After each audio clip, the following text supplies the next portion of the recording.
Hello, and welcome to Morning Call for Monday, the 13th of May, 2019. Fresh week, more tech news. I hope you are having a good day. I don't know if you can hear this, but if you can hear planes landing, that is normal. I'm Frab from Hamburg, right in the approach of Hamburg Airport. As every year, they're currently doing maintenance on the main runway. So for about a week, they've been landing and taking off right over my house. And I got some windows open because it's warm. So just in case, there's nothing to worry about until the 737 Max start flying again. Anyway, let's get into tech news. We got some interesting stuff today. It's actually quite diverse. Of course, we got some Elon Musk stuff. But first, Facebook is suing a firm called RankWave for misusing their user data. So this company apparently in a very Cambridge Analytica kind of move has had deals with Facebook, got data from Facebook, and then used that for things that Facebook doesn't want its data to be used for. So they were, apparently it says in the filings by Facebook, RankWave was going to companies and basically telling them, hey, if you use Facebook authentication on your page and people log into Facebook, then we can get data about these people from Facebook, and then we can sell you information about these visitors. And they use that, for example, they could figure out if you liked to go to baseball stadiums, and then if you were near baseball stadiums, they could, they told that to other companies, and they could advertise baseball tickets to you, for example. They had an app themselves, I guess, which was called RankWave, that you could use to check your social influencer score. If you use that, they would collect data on your phone, that location and stuff, and use that as well. This is interesting. Facebook, of course, saying that they are a new company now. They're all about privacy. I think this is part of this. I personally think this is part of this PR push. Although most of this stuff happened last year, Facebook is now deciding to sue them very publicly. They're doing this. So the apps were. So basically, Facebook says they contacted them, and they were saying, "Well, these are old apps. We don't use them anymore." Facebook was like, "No." In April 2019, we could still see accessing this data. They're obviously still using it. They tried to audit the company, they're saying, but the company wasn't collaborating, and Facebook is saying this is why they're suing. I'm thinking they're suing very publicly, make an example here to get some good PR. We're Facebook, we're the privacy people. Trust us, we don't like these evil companies. Not mentioning that Facebook, of course, this is a company taking data from Facebook that Facebook has and then giving that to marketers. And it's not like Facebook themselves aren't making, using that data. And, you're doing advertising with it and making money of it. Facebook makes a lot of money, and that's how they make that money. Uber had a very bad Friday. They had their IPO, and it was expected to be a huge one. There's not many IPOs of tech companies anymore, and people were expecting it to be big. It was big. It is officially the worst IPO in U.S. stock market history. The company by their initial stock price was valued as $82 billion. As the register says, come on, literally no one believes that Uber is actually worth $82 billion, especially when it continues to lose billions of dollars every year. But everyone was hoping that everyone else would be stupid enough to imagine that everyone else was stupid enough to buy stock, which is nicely written there once again. But on the register, but obviously didn't work. They lost after the first days, down 7.6%, which is not good. Is horrible, and yeah, it's not better today. If you look here, this is in euros because it's on the European stock exchange, I'm guessing. But they're down 2.19% as we speak. And the graph is pretty self-explanatory. One could say their stock is in free fall. So I hope anybody of you watching, nobody of you bought any Uber stock. This is interesting, of course. This is a thing. They're ride sharing, very hip, very in. Lots of people want to believe in it. We have a company here in Hamburg called Moja, which has started a month ago and is going around with about 100 cars, and they're allowed to use 200. There's regulatory oversight because of taxi law in Germany. But they can't put the 200 on the road because they don't have enough drivers. They're still saying we need more. We can't satisfy demand. We get more orders than we can fulfill, and well, that's what they're saying. Whenever I see a Moja bus, it's pretty much 90% of the time they're actually empty when they're up here in North Hamburg, and the rest of the time there's one person in there. I've seen them hundreds of times now, and I've only seen yesterday. Actually, was the first time I saw a bus with more than one person in it. They're saying 60% of the time there are more than two people in it, which I don't know. It's obviously different in the inner city. And, Friday evening, Saturday evening at party time, I completely believe that they're booked out and full. But when they're driving around up here, not really. And it's not really, economical. They have like these huge Crafter, VW Crafter buses. And they're electric cars, but that's not economical either if you have like one person in there. Well, we'll see. Uber obviously also not a company that people like. The register starts this thing with saying couldn't have happened to a nastier company. They've been known to be not very good to their employees. Also, in legal battles in Europe because of, taxi drivers don't really like this kind of shit. Especially in Germany, where taxis are heavily regulated. We have this law where basically, they have a state license and nobody else can do it. You have to be like a taxi driver, but in exchange, they have to take you. It's like a public service, right? They're regulated prices. The prices are all like, they can't set their own prices, and they have to take you, no matter how short the trip. This is to facilitate people who don't have public transport or can't get public transport, so that the companies can't say, well, this is not worth it for me if you're just going around the corner to the shop. Anyway, that's not a model that's gonna last much longer. I can tell. Tangentially connected to cars, Elon Musk is in hot water.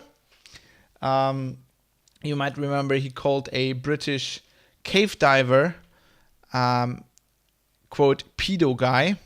So this was when in Thailand there were these kids, I think, wasn't it a soccer club or something? They were trapped in a cave, and there was this battle to get them out, and it was all really, really dramatic and stuff. And they had these cave divers there. One of them was this British guy who I think lives in Thailand. And Musk was like on a PR on Twitter, PR move. He was like, okay, I have this idea. We can build this small submarine. I'll just let the SpaceX engineers quickly build that and ship that over. Meanwhile, by the time it got to Thailand, the kids had been rescued by the cave divers. And then this, in a TV interview, this one of these cave divers, this British guy, I think you can say his name because it's been all over. He's called Vern Unsworth. Could be Game of Thrones character Vern the Dragon Slayer Unsworth. Anyway, sorry, I didn't want to mention Game of Thrones. I know it's currently a sore topic for some people. Anyway, so he said in an interview, he was asked, so what about this submarine? And he says completely useless. It wouldn't have worked. It's way too big. Basically said Musk full of shit. He doesn't know what he's talking about. You can stick it where it hurts, I think he said. Musk took that very personal and had a Twitter feud with the guy, and then at some point called him a pedo guy. He said, quote, sorry, pedo guy, you really did ask for it. Which, is one thing. But then the Twitter feud continued, and Musk issued what kind of looks like an apology, but really isn't. And then later he tweeted, you don't think it's strange he hasn't sued me? And Unsworth, until this point, didn't want to sue Musk, I'm guessing, or, wasn't. But basically, Musk was saying, if you don't sue me, then what I said about you is true. So the guy went, okay, guess, gotta sue him. He's a billionaire.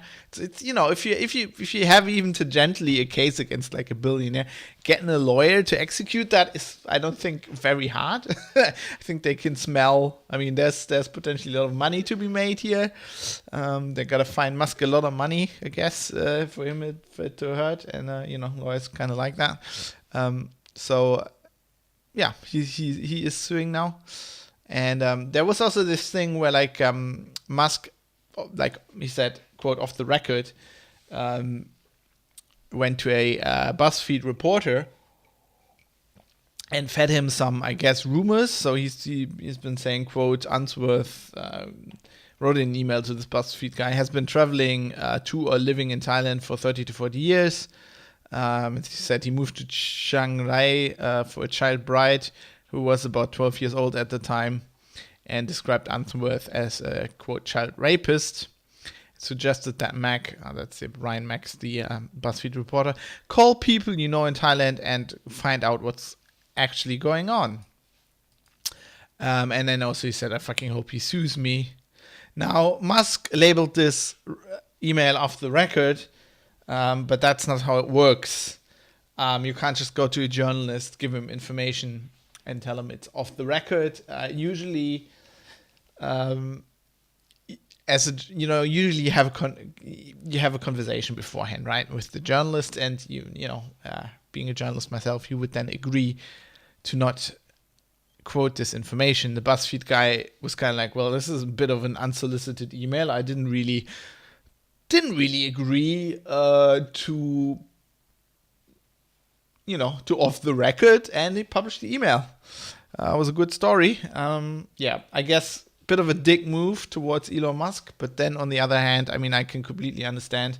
I think, I like to protect my sources as best as I can, and I'm usually for getting off the record information, but in some cases, you gotta weigh public interest and stuff like that. And Musk, there's definitely public interest here, and I think Musk can't complain. It's not like he hasn't perpetuated what you could characterize as dick moves in the past. I mean, this whole thing is a dick move. Anyway, so this guy's now suing Musk, and Musk's lawyer's defense was, well, that is that was basically just opinion. So basically Unsworth sued him, and then Musk's lawyer was basically saying that these were figurative or hyperbolic sayings, that they were a matter of opinion. Musk lawyers are saying that he wasn't actually accusing him of being a pedophile. Instead, he was using pedo guy as a generic insult like asshole or douchebag. Which, at this point, you could say, well, if he had only said that, yeah, maybe.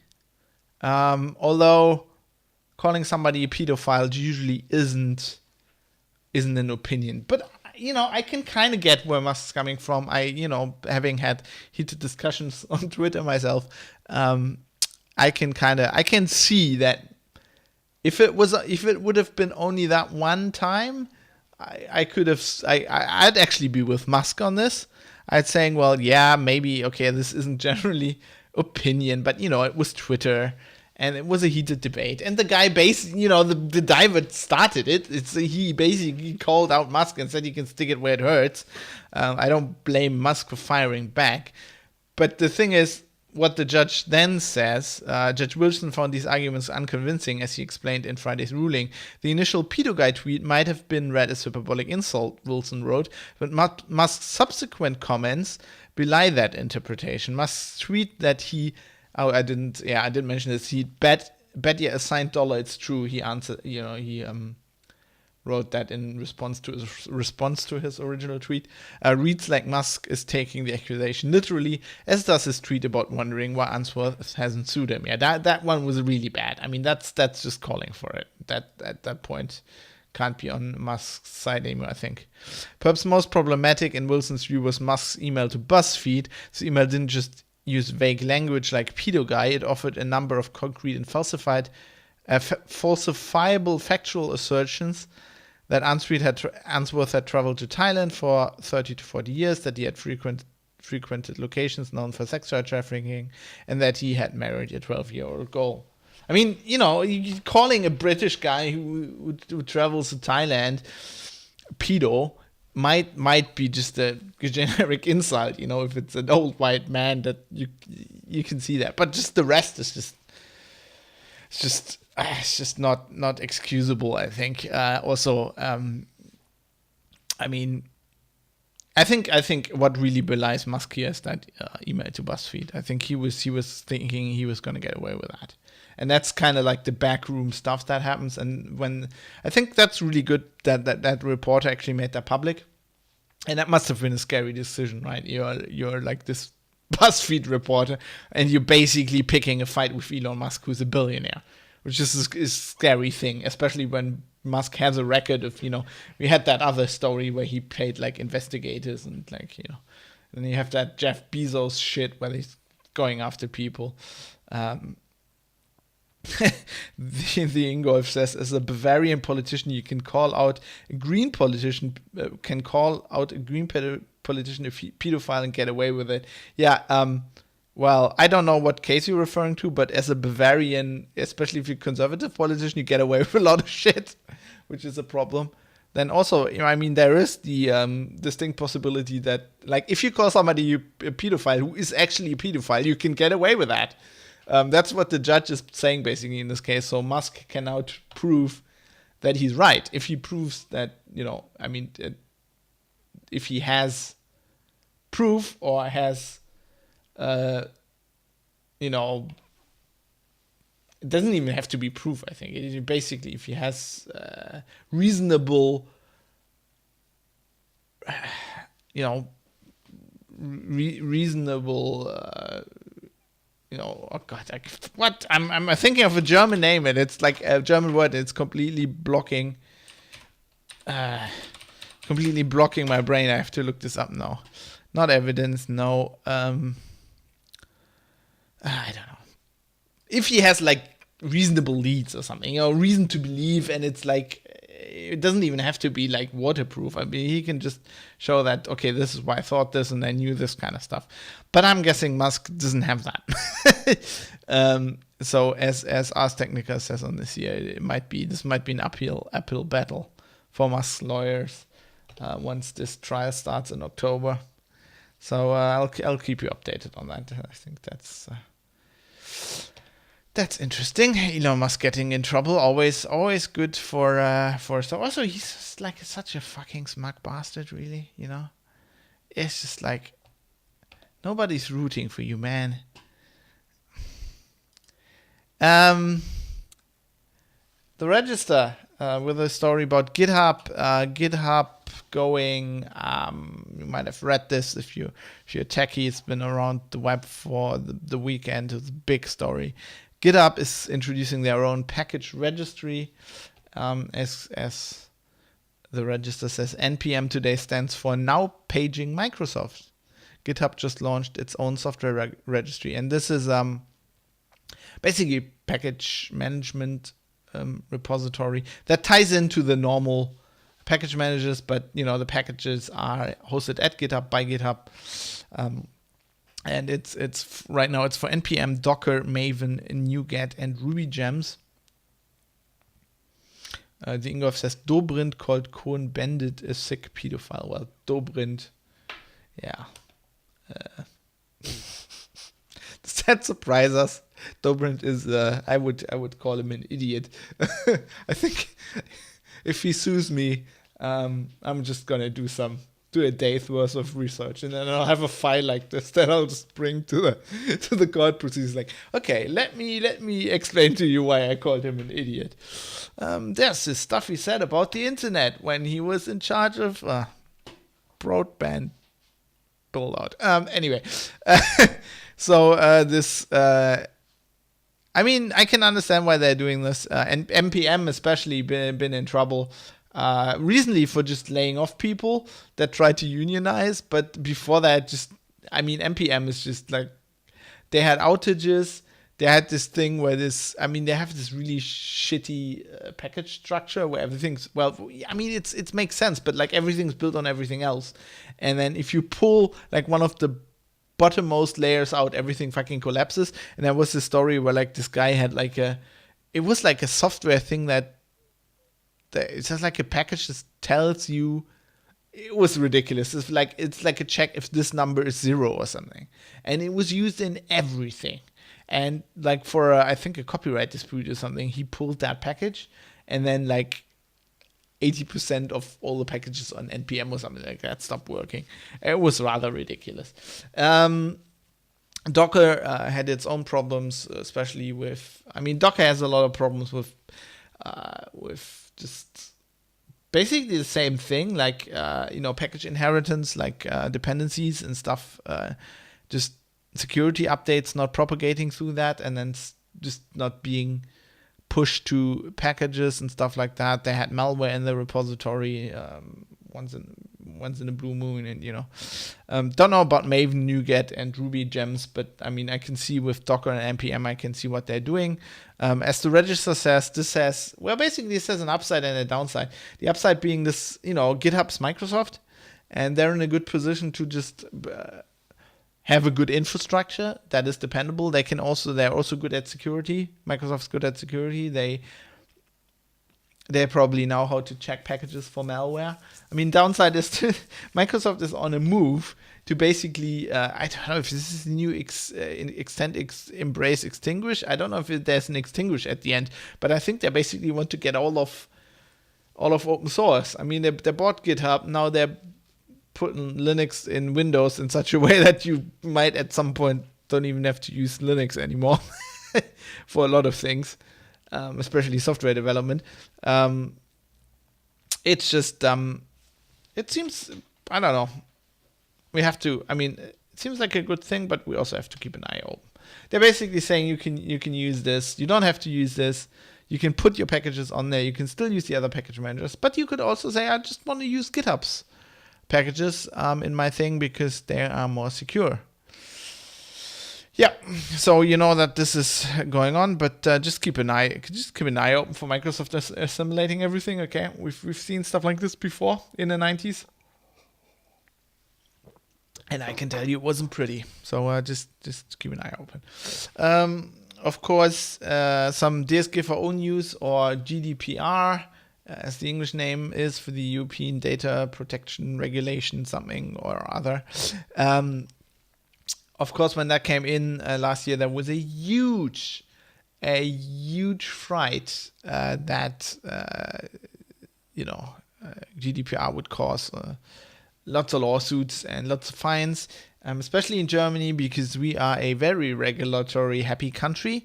And in the past, there were laws like this where, basically a whole generation of lawyers made their living by just finding websites on the internet that didn't fulfill this or that, and then found you downloading TV shows and then or movies, and then just like sued you. Or they didn't even sue you. They were just like threatening to sue and then asking money, and really worked kind of like legal blackmail. So there was a huge fright, huge scare that this might happen. Doesn't look like it. So the federal government saying since the GDPR, DSGVO went into effect pretty much this time last year, end of May last year, there were 75 cases in Germany where people were fined. And people were afraid of fines of millions of euros. And so far, 75 cases, 449,000 euros. So about $500,000 out of 75 cases. What's that? I need a calculator. See, I'm not good at math. There's a big thing in Germany currently that the math, basically the A levels are too hard. And I'm all with these students because I fucking hate math. Although then you can choose if you want math in your A levels, and I said no. So that's about 6,000 euros per case. If you if you average it out. The highest fee was in Baden-Württemberg. If Nicholas is listening, he will be 7 of 9 is listening. He will be happy with that. Baden-Württemberg with the record there. It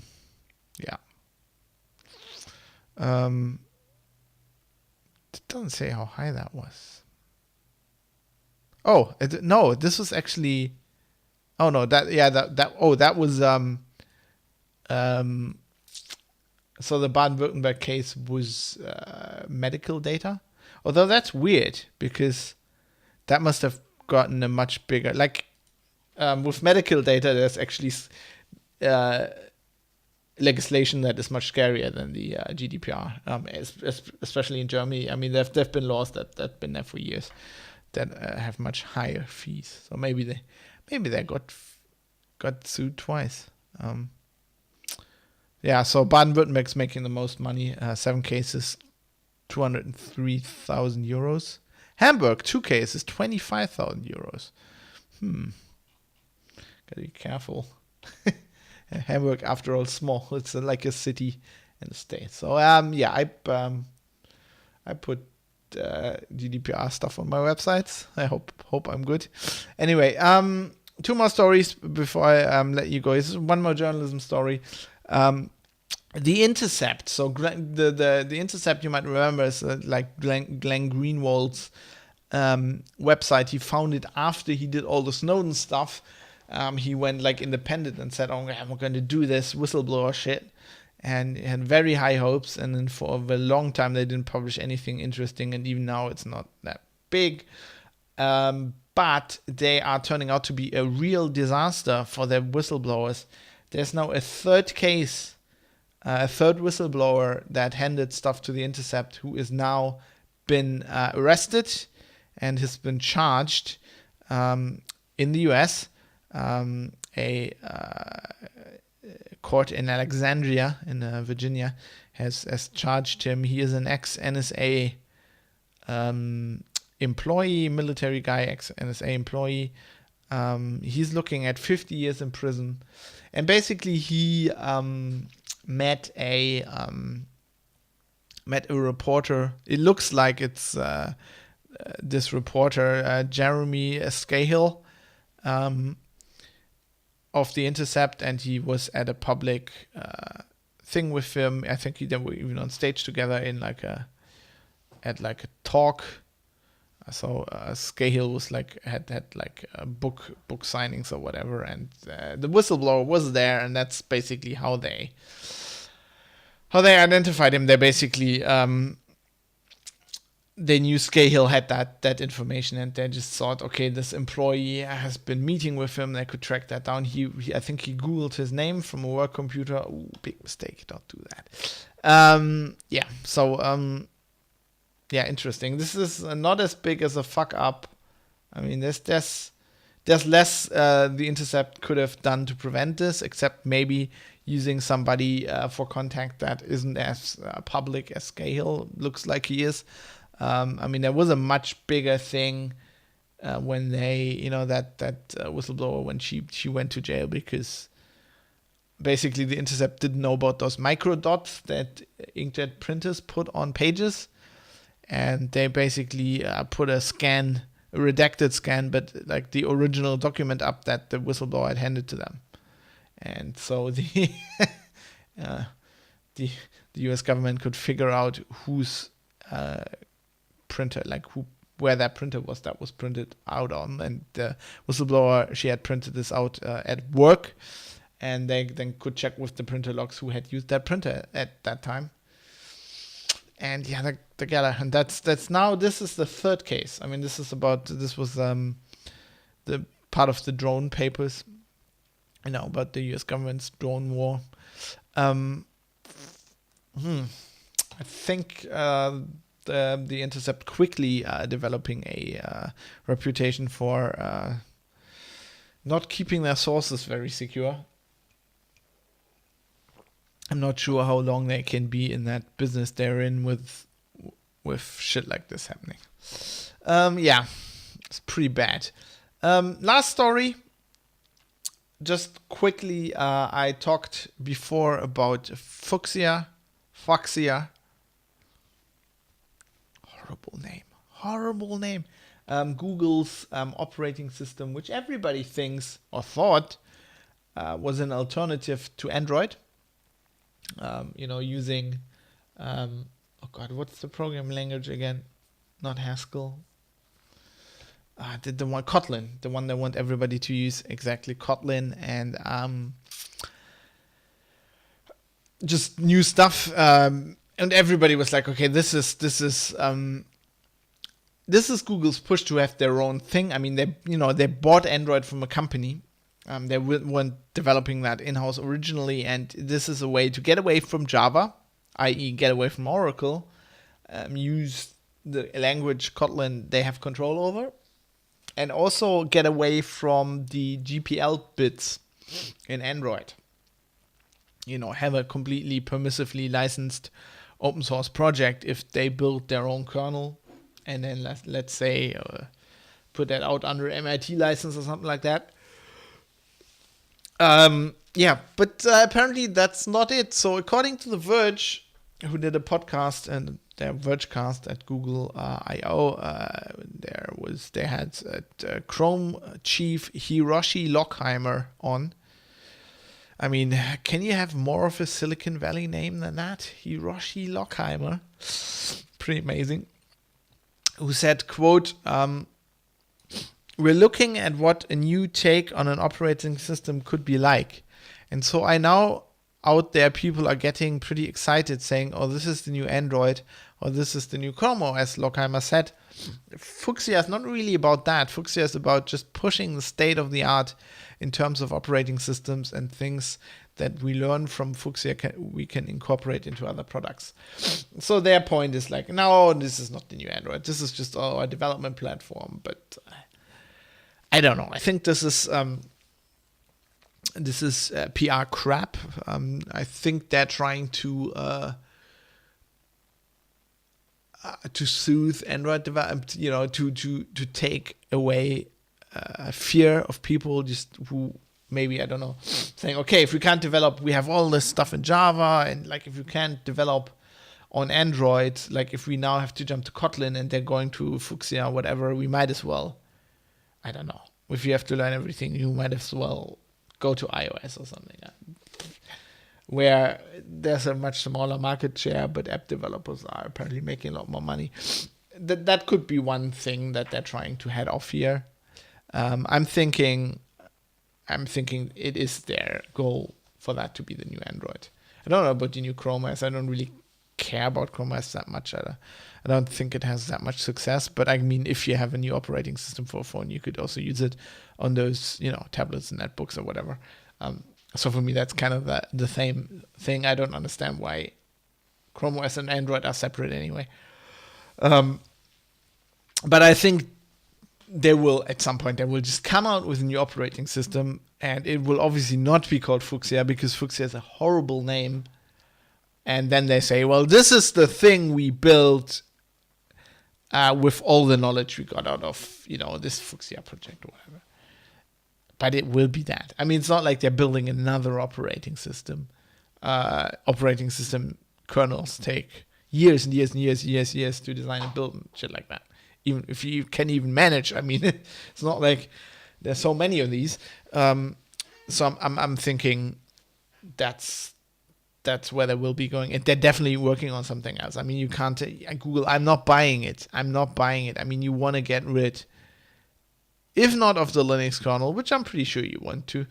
You want to get rid of that GPL, which is inconvenient for a company like Google, and they definitely want to get rid of Java. I mean, you can see that with the Kotlin push. That was just recent. It was announced at Google I/O as well. I mean, they want away. That's just liability now with the Oracle lawsuit. Even if they win that lawsuit, it's just a huge liability. So anyway, I'm thinking they're bullshitting us here.